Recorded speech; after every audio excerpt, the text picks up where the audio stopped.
বাংলাদেশ জাতীয়তাবাদী দল বিএনপি চেয়ারপারসনের উপদেষ্টা,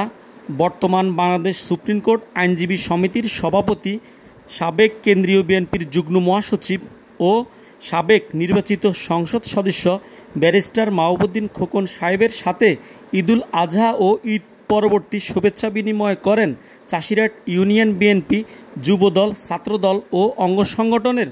নেতৃবৃন্দ। এ সময় উপস্থিত ছিলেন চাষিরহাট ইউনিয়ন বিএনপির আহ্বায়ক পদপ্রার্থী নূর নবী মিস্টার, সদস্য সচিব পদপ্রার্থী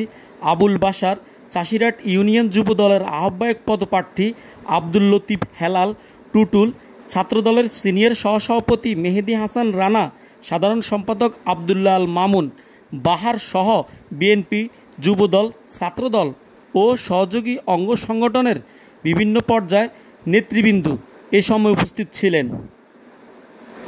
জসিমউদ্দিন রাজ, রাজ টিভি 24, সোনাইমুড়ি, নোয়াখালী।